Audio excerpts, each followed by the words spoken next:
അസ്സലാമു അലൈക്കും വറഹ്മത്തുള്ളാഹി. ഇന്ന് പത്രമെടുത്ത് നോക്കിയപ്പോൾ അതിലെ എഡിറ്റോറിയൽ എന്നെ വല്ലാതെ ആകർഷിച്ചു. സാധാരണ ഒരു പത്രത്തിൻ്റെ ഹൃദയഭാഗമാണ് എഡിറ്റോറിയൽ എന്ന് നമുക്കറിയാം. സമയം കിട്ടുമ്പോൾ വായിച്ചു നോക്കാറുണ്ട്. ഇന്നത്തെ എഡിറ്റോറിയൽ എന്നെ വല്ലാതെ ചിന്തിപ്പിച്ചു. നമ്മൾ പലപ്പോഴും മനസ്സിലാക്കിയിട്ടുള്ള കാര്യമാണ് എങ്കിൽ പോലും ഒരു ഓർമ്മപ്പെടുത്തൽ. വിവാഹം കഴിക്കുന്നത് വേലക്കാരിയെയല്ല, ജീവിത പങ്കാളിയെയാണ് എന്ന കോടതിയുടെ ആ ഒരു അഭിപ്രായം എന്ന് തുടങ്ങുന്നതാണ് എഡിറ്റോറിയൽ. വലിയ അർത്ഥവത്തായ വരികളാണിത്. പലപ്പോഴും നമ്മൾ വിവാഹം കഴിക്കുന്നത് നമ്മുടെ ഒരു വീട്ടിലെ ജോലിക്കാരിയെ ആണോ, അല്ലെങ്കിൽ വീട്ടിലൊരു ജോലിക്കാരിക്ക് പകരമാണോ എന്ന് പലരുടെയും കുടുംബത്തിൽ നോക്കിയാൽ നമുക്ക് കാണാൻ കഴിയുന്നുണ്ട്. പലപ്പോഴും ഇസ്ലാം സ്ത്രീകൾക്ക് നൽകിയ ഒരു വാല്യൂ അത് വളരെ വലുതാണ്. ഇസ്ലാം സ്ത്രീകൾക്ക് നൽകിയ വില എന്ന് പറയുന്നത് അത് വലുതാണ്, അത് തുല്യതയില്ല. വിശുദ്ധമായ ഖുർആൻ തന്നെ അതിന് ഒരുപാട് ഉദാഹരണങ്ങൾ നമുക്ക് കാണാൻ കഴിയും. മുത്തനബി സല്ലല്ലാഹു അലൈഹി വസല്ലമ തങ്ങൾ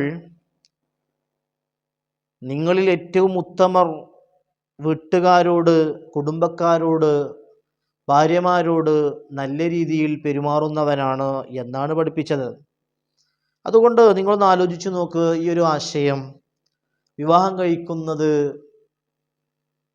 വീട്ടുജോലിക്കാരെയല്ല, ജീവിത പങ്കാളിയെയാണ്. എന്തുകൊണ്ട്? ശരിയല്ലേ ആ പറഞ്ഞത്?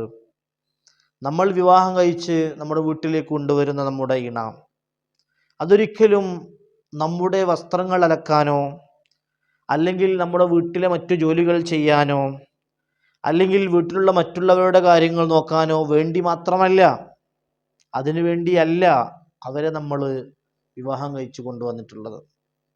സ്ത്രീകൾക്ക് നൽകേണ്ട പരിഗണന, അവർക്ക് നൽകേണ്ട ആ ഒരു സ്നേഹം നമ്മൾ കൊടുക്കണം. പലപ്പോഴും പല ദാമ്പത്യ ബന്ധങ്ങളും തകരുന്നത് ഈ ഒരു ആശയത്തിലൂടെ, ഈ ഒരു ആശയം കൂടുതൽ ഉണ്ടാക്കുമ്പോഴാണ്. എന്ന് പറഞ്ഞാൽ, എൻ്റെ വസ്ത്രമലക്കാത്തവൾ എനിക്ക് വേണ്ട, എൻ്റെ വീട്ടിലെ ജോലി ചെയ്യാത്തവൾ എനിക്ക് വേണ്ട എന്നുള്ളൊരു ആശയം വരുമ്പോഴാണ് പല കുടുംബജീവിതത്തിലും വിള്ളൽ വരുന്നത്. ഏതായിരുന്നാലും ഞാനൊരു കാര്യം പറയട്ടെ, പലപ്പോഴും അങ്ങനെ ആവുന്നുണ്ടോ ഇന്നത്തെ കുടുംബ പശ്ചാത്തലം എന്ന് നമ്മൾ ചിന്തിക്കേണ്ടതാണ്. ഒരു പക്ഷേ നമുക്കൊക്കെ അനുഭവം ഉണ്ടായിരിക്കാം. സ്ത്രീകൾക്ക് അവർ വിവാഹം കഴിച്ചു വന്നാൽ, അവർ വിവാഹം കഴിക്കുന്ന സമയത്ത് നിശ്ചിതമായൊരു മഹർ അവർക്ക് കൊടുക്കണം. ഇസ്ലാമിൻ്റെ നിയമമാണത്. ആ മഹർ കൊടുക്കാത്തവനിക്ക് ഭാര്യയെ സ്വീകരിക്കാൻ കഴിയില്ല. അതെന്തുമാകാം, വിലയായി നിശ്ചയിക്കുന്ന എന്തും മഹർ കൊടുക്കാം. അത് വിശുദ്ധമായ ഇസ്ലാമിൻ്റെ പല ഹദീസുകളിലും പല ഗ്രന്ഥങ്ങളിലും ഈ മഹറിനെ കുറിച്ച് പറഞ്ഞിട്ടുണ്ട്. വലിയ ആഡംബരമായി മഹർ കൊടുക്കുന്നതും ഇസ്ലാം വിലങ്ങിയിട്ടുണ്ട്. ഒരു മിതമായ രീതിയിൽ അത് വെള്ളിയാണ് കൊടുക്കേണ്ടത്, വെള്ളി കൊടുക്കലാണ് ഏറ്റവും അഭികാമ്യം, ഏറ്റവും ഉത്തമം എന്ന് ഇസ്ലാമിൻ്റെ പല ഗ്രന്ഥങ്ങളിലും കാണാൻ കഴിയും. വെള്ളിയാവട്ടെ സ്വർണമാവട്ടെ ഏത് കൊടുത്താലും മഹർ കൊടുക്കൽ നിർബന്ധമാണ്. മഹർ കൊടുക്കാതെ ഒരു പെണ്ണിനെ സ്വന്തമാക്കാൻ കഴിയില്ല, ഭാര്യയാക്കി സ്വീകരിക്കാൻ കഴിയില്ല. ഏതായിരുന്നാലും നമ്മൾ മഹർ കൊടുത്ത് കൊണ്ടുവന്ന നമ്മുടെ പെണ്ണ്, നമ്മുടെ ഭാര്യ, ആ ഭാര്യയ്ക്ക് നമ്മൾ വാല്യൂ കൽപ്പിക്കണം, ആ ഭാര്യയെ നമ്മൾ സ്നേഹിക്കണം. ആ ഭാര്യയെ അടുക്കളയിലേക്ക് തള്ളിവിടാതെ ഭർത്താക്കന്മാരായ നമ്മൾ ഓരോരുത്തരും, അല്ലെങ്കിൽ ഭർത്താക്കന്മാരായ ഓരോരുത്തരും അവർ ഭാര്യയെ സഹായിക്കണം. വീട്ടുജോലികളിൽ അവർ ഹെൽപ്പ് ചെയ്യണം. പത്രം കഴുകുന്നിടത്താണെങ്കിലും, ബെഡ്റൂം വൃത്തിയാക്കുന്നിടത്താണെങ്കിലും, അടിച്ചു വാരുന്നിടത്താണെങ്കിലും, ഏതൊരു ജോലി ചെയ്യുകയാണെങ്കിലും അവരെ ഹെൽപ്പ് ചെയ്യണം എന്നാണ് ഇസ്ലാം കൽപ്പിക്കുന്നത്. അവർക്ക് വേണ്ട പരിഗണന നൽകണം എന്നാണ് ഇസ്ലാം കൽപ്പിക്കുന്നത്. അതുകൊണ്ട് അവരെ നമ്മൾ വീട്ടുജോലിയിൽ സഹായിക്കണം. അവർ നമ്മുടെ അടിമകളല്ലല്ലോ, അവർക്ക് നമ്മൾ ശമ്പളം കൊടുക്കുന്നില്ല, അവർക്ക് നമ്മൾ വേതനം കൊടുക്കുന്നില്ല.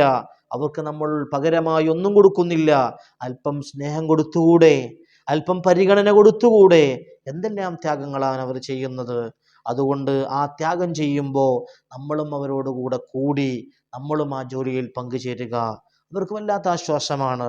ഓഫീസുകളിലും സ്കൂളുകളിലും മറ്റു ജോലികളിലും ഏർപ്പെടുന്ന സ്ത്രീകൾ ഇന്ന് ധാരാളം വർദ്ധിച്ചു വരികയാണ്. പഴയ കാലമല്ലല്ലോ ഇപ്പോൾ. അങ്ങനെയാകുമ്പോൾ ഈ വിഷയത്തിന് പ്രസക്തി ഏറെയുണ്ട്. അങ്ങനെ അവർ ഓഫീസിൽ നിന്നോ ജോലിയിൽ നിന്നോ അല്ലെങ്കിൽ കലാലയങ്ങളിൽ നിന്നോ അവരുടെ ഏത് ജോലി മേഖലയിൽ നിന്ന് വരുമ്പോഴും അവർക്ക് ആശ്വാസം നൽകി. അവർക്കപ്പോൾ ഒരുപാട് ജോലികൾ ചെയ്യാൻ, വീട്ടുജോലികൾ ഒരുപാട് ചെയ്യാനുണ്ടാകും. ഇരട്ടി ജോലിയാണ് അവർക്കപ്പോൾ ചെയ്യാനുണ്ടാവുക. ആ ഇരട്ടി ജോലി അവർക്ക് നൽകുന്നതിന് പകരം അവർ ചെയ്യുന്ന വീടുകളിൽ ചെയ്യുന്ന ആ ജോലിയെ പകുതി നമ്മൾ ഏറ്റെടുത്തുകൊണ്ട് അവരെ സഹായിക്കാൻ നമ്മൾ തയ്യാറായാൽ തീർച്ചയായിട്ടും ദാമ്പത്യ ജീവിതം വലിയ സന്തോഷത്തിലാകും, ദാമ്പത്യ ജീവിതം വലിയ റാഹത്തിലാകും. യാതൊരു തടസ്സവുമില്ല. ഇന്ന് ഡിവോഴ്സ്, ത്വലാഖ് അഥവാ വിവാഹ മോചനം, വിവാഹ വിച്ഛേദനം ഇത് കൂടുതലായിക്കൊണ്ടിരിക്കുന്ന കാലത്താണ് ഞാനും നിങ്ങൾ ജീവിച്ചു കൊണ്ടിരിക്കുന്നത്. എന്തുകൊണ്ടാണത്? പരസ്പരം അഡ്ജസ്റ്റ്മെന്റ് ചെയ്യുക, പരസ്പരം തിരിച്ചറിയുക, പരസ്പരം മനസ്സിലാക്കുക, ഇവ കുറഞ്ഞു പോയിക്കൊണ്ടിരിക്കുകയാണ്. ഭർത്താവ് ഭാര്യയെ ഒരു അടിമയെപ്പോലെ കാണുകയാണ്, ഒരു ജോലിക്കാരിയെപ്പോലെ പെരുമാറുകയാണ് എന്നുള്ള ഒരുപാട് പരാതികൾ അവരിൽ നിന്ന് കേൾക്കുന്നു. അതുകൊണ്ട് അവർ വിവാഹബന്ധം വേർപ്പെടുത്താൻ, വിവാഹബന്ധം വിച്ഛേദിക്കാൻ വേണ്ടി മുന്നോട്ട് വരുന്നു. ഏകജീവിതമാണ് നല്ലതെന്ന് തിരഞ്ഞെടുത്ത് അതാണ് നല്ലത് എന്ന് മനസ്സിലാക്കി അവർ കുടുംബജീവിതത്തിൽ നിന്ന് അവർ ബാക്കോട്ട് പോകുന്നു, അവർ പിന്മാറുന്നു. ഈ ഒരു അവസ്ഥ വരാതിരിക്കാൻ നമ്മളവരുമായി ഒരു കോപ്പറേഷൻ, ഒരു സഹകരണം, ജോലിയിലാണെങ്കിലും മറ്റുള്ള കാര്യങ്ങളിലാണെങ്കിലും എല്ലാത്തിലും ഒരു സഹകരണം നമുക്ക് അത്യാവശ്യമാണ്. എന്തായിരുന്നാലും സ്ത്രീകൾ ഭരിക്കേണ്ടവളല്ല. സ്ത്രീകൾ എപ്പോഴും പുരുഷന്മാരോട് കോപ്പറേറ്റ് ചെയ്ത് ജീവിക്കാനാണ് ഇസ്ലാം പറയുന്നത്. അതുകൊണ്ട് എല്ലാ കാര്യങ്ങളും നമ്മൾ തീരുമാനിക്കുമ്പോൾ, വീട്ടിൽ ഏത് കാര്യങ്ങൾ തീരുമാനിക്കുമ്പോഴും ഭാര്യയുമായി ഡിസ്കസ് ചെയ്യണം. വശാവിർഹും ഫിൽ ഉമൂർ എന്നല്ലേ വിശുദ്ധമായ നബി സല്ലല്ലാഹു അലൈഹി വസല്ലം തങ്ങൾ നമ്മെ പഠിപ്പിച്ചത്. കാര്യങ്ങൾ ചെയ്യുമ്പോൾ അത് നിങ്ങൾ മുഷാവറ നടത്തണം. നമ്മളൊരു കാര്യം തീരുമാനിക്കുമ്പോൾ ഒറ്റയ്ക്ക് തീരുമാനിക്കാതെ, അല്ലെങ്കിൽ ഒരു കാര്യം നടത്തുമ്പോൾ ഒറ്റയ്ക്ക് നടത്താതെ ഭാര്യയുമായി ഇണയുമായി ഒന്ന് ചർച്ച ചെയ്ത് അവരുമായി ഒന്ന് മുഷാവറ നടത്തി അവരോടൊന്ന് ചർച്ച ചെയ്ത് ആ കാര്യം ചെയ്യുകയാണെങ്കിൽ വലിയ റാഹത്തായിരിക്കും. ഏത് കാര്യം പറയുമ്പോഴും ഭാര്യയുമായി ഷെയർ ചെയ്യുന്നൊരു സ്വഭാവമുണ്ടെങ്കിൽ കുടുംബജീവിതത്തിൽ സന്തോഷമേ ഉണ്ടാവുകയുള്ളൂ, സമാധാനമേ ഉണ്ടാവുകയുള്ളൂ. അതുകൊണ്ട് ഈ ഒരു വിഷയം, ഈ കോടതി പറഞ്ഞ ഒരു വിഷയം, ഭാര്യമാർ അടിമകളല്ല, വീട്ടുജോലിക്കാരല്ല, അവർ ജീവിത പങ്കാളികളാണ്, നമ്മുടെ ജീവിതത്തിലുള്ള പങ്കാളിയാണ്, നമ്മുടെ ജീവന്റെ പാതിയാണ് നമ്മുടെ ഭാര്യമാർ. അത് നമ്മളൊരിക്കലും മറക്കരുത്. നമ്മുടെ ഭാര്യമാരെ നമ്മൾ സ്നേഹിച്ചു കഴിഞ്ഞാൽ, അവരെ നമ്മൾ സഹായിച്ചു കഴിഞ്ഞാൽ, അവരുമായി നല്ലൊരു ജീവിതം കെട്ടിപ്പടുത്താൻ നമുക്ക് കഴിഞ്ഞാൽ, നമുക്ക് നാളെ കാത്തിരിക്കുന്നത് സ്വർഗമാണ്. അതല്ലേ മുത്തനബി പഠിപ്പിച്ചത്? ഒരു ഭർത്താവിൻ്റെ തൃപ്തിയിലാണ് ഭാര്യയുടെ സ്വർഗം, ഒരു ഭാര്യയുടെ തൃപ്തിയിലാണ് ഭർത്താവിൻ്റെ സ്വർഗം. അത് നമ്മൾ മറന്നു പോകരുത്. എപ്പോഴും ഭാര്യയെ നല്ലൊരു കൂട്ടുകാരിയായി, നല്ല ഒരു ഉമ്മയായി, നല്ല ഒരു സഹോദരിയായി, നല്ലൊരു മകളായി എന്നതിലുപരി നല്ലൊരു ഭാര്യയായി കണ്ടാൽ തീർച്ചയായിട്ടും നമ്മുടെ ജീവിതം ഹാപ്പിയാകും. ഇൻഷാ അല്ലാഹ് അങ്ങനെയാവട്ടെ. അസ്സലാമു അലൈക്കും.